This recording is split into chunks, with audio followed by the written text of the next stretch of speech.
Yo soy Gabriela Ponce, escribo y soy profesora y hago teatro. De niña me regalaron un diario, siendo muy chica. Mi mamá me dio un diario, me entregó un diario y me dijo que escriba ahí lo que quiera, lo que sienta, lo que piense. Y me pareció mágico de pronto tener un espacio de intimidad que sea solo para mí y en el que pueda escribir. Era como se transformó, le dio mucho sentido desde niña a la vida, como vivir para poder narrarla. De alguna manera sucedió así. Y entonces fue una práctica que alimenté toda mi vida, pero siempre desde ese espacio que consideraba que era súper íntimo, a pesar de que ya cuando escribes estás pensando siempre en un lector, incluso en esa escritura tan privada.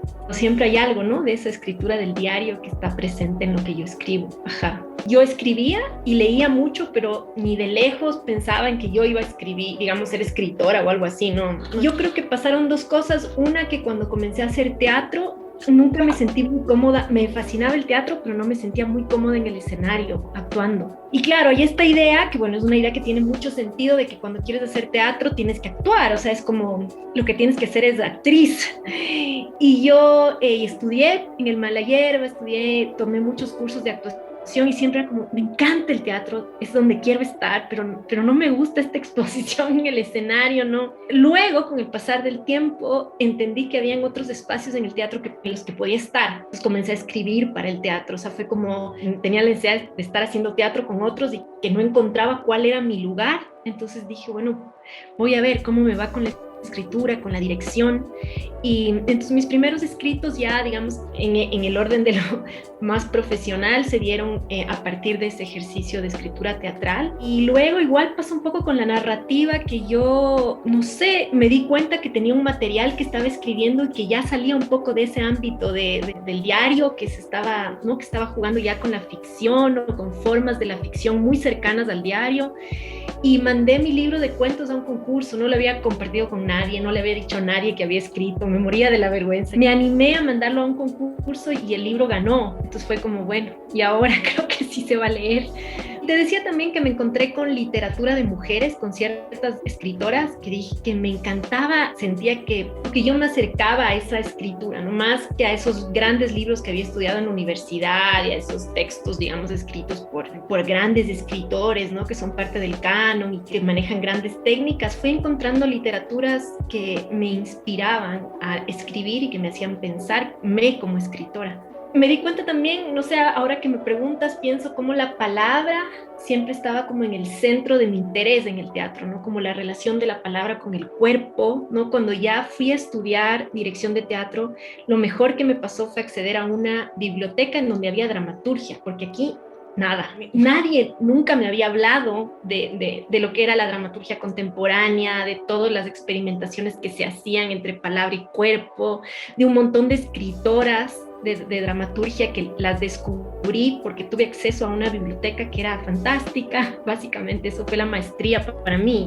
leer teatro. Entonces ahí me di cuenta que sí, que en el centro, digamos, de mi interés del teatro estaba esa relación entre la palabra y el cuerpo. Y como leer para mí narrativa, novela, había sido también ya una práctica desde muy joven, todo se fue como conjugando de alguna manera, ¿no? Por eso algunos ejercicios narrativos que he hecho, la misma novela que escribí, siento que está siempre muy cercana al teatro, porque existe ese vínculo, y el teatro que escribo es igual muy narrativo, ¿no? Es como, entonces está ahí todo muy conjugado. Sabes que cuando escribo no sé bien qué es lo que escribo, y me gusta mucho esa experiencia más liminal de la escritura en general, ¿no? Los géneros siento que tienen un sentido porque nos permiten precisamente tensionarlos, romperlos, jugar con ellos. En ese sentido, cuando empiezo una escritura, bueno, es diferente a veces cuando es un proceso teatral en donde ya estoy trabajando con actores, con actrices, y vamos generando un lenguaje común. Han habido procesos de escritura así, ¿no? De obras que han surgido de la misma experiencia escénica, pero han habido otras experiencias que se han transformado digamos, en textos teatrales y que han sido igual, escritura en soledad, que ha sido más bien, que podrían ser cuentos, que a ratos los concebía como cuentos, pero que luego decía, no, pero aquí podría haber algo escénico, ¿no? El modo en el que escribo igual las direcciones escénicas es medio narrativo. Entonces, como me gusta esa posibilidad de exploración y sí, de tensión entre esos universos que me fascinan. Así haciendo como una génesis, yo pienso que hay en el libro de cuentos que escribí antes, en Antropofagitas, hay un primer cuento en donde siento que hay como el germen de lo que fue la narración, la voz narrativa de Sanguínea.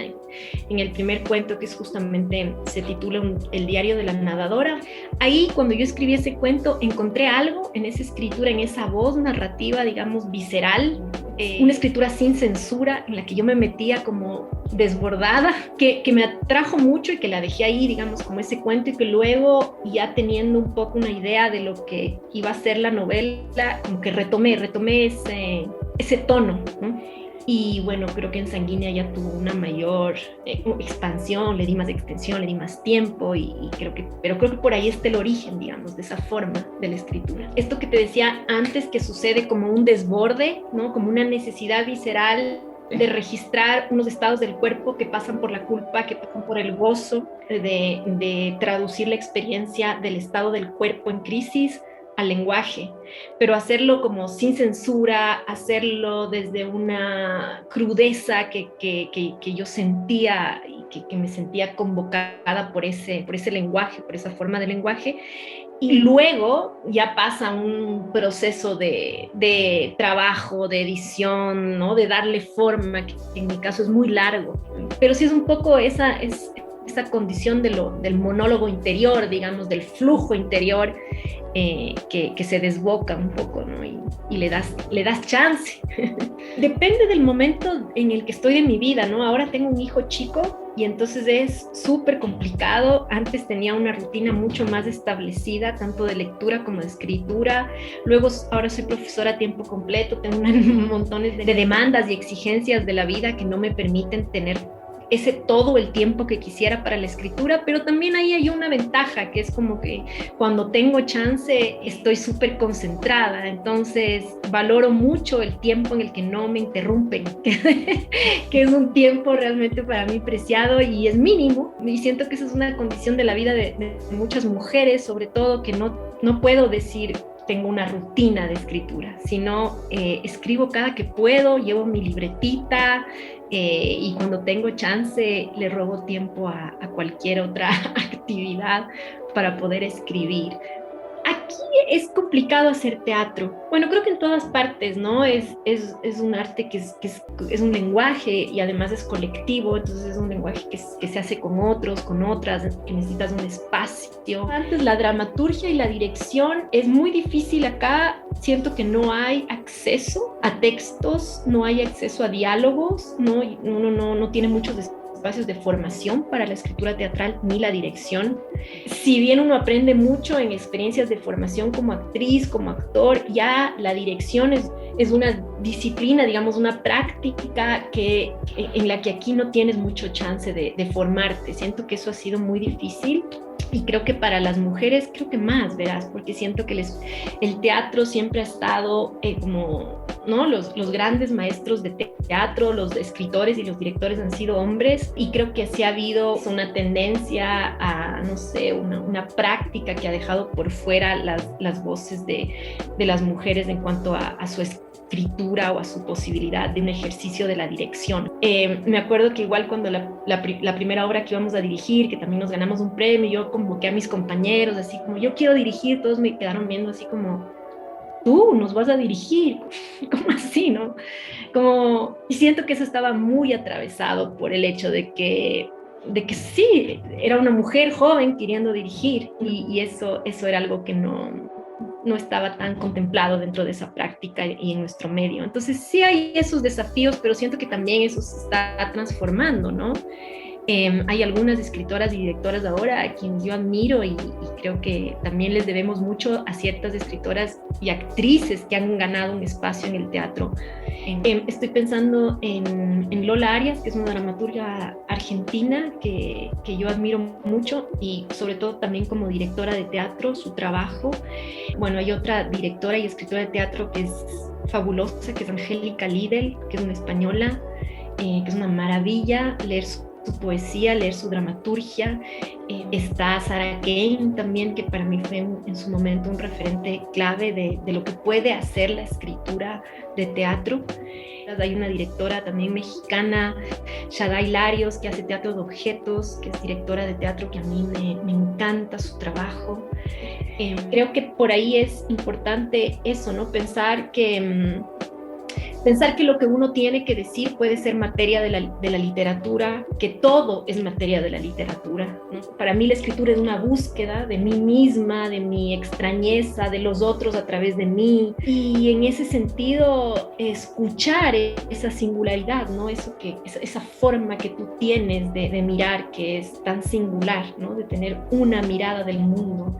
Yo creo que todos podemos ser escritores, es como, de verdad, tengo mucho esta emoción cuando puedo, y por eso me gusta tanto dar clases, ¿no? Porque es un poco eso, es un poco convencernos, inspirarnos convencernos de que somos capaces de crear. Más que la confianza, que la desconfianza, asumir la desconfianza, que siempre está ahí, ¿no? Esa inseguridad, ese escepticismo frente a nuestro propio trabajo, pero igual hacerlo, igual compartirlo con esa inseguridad.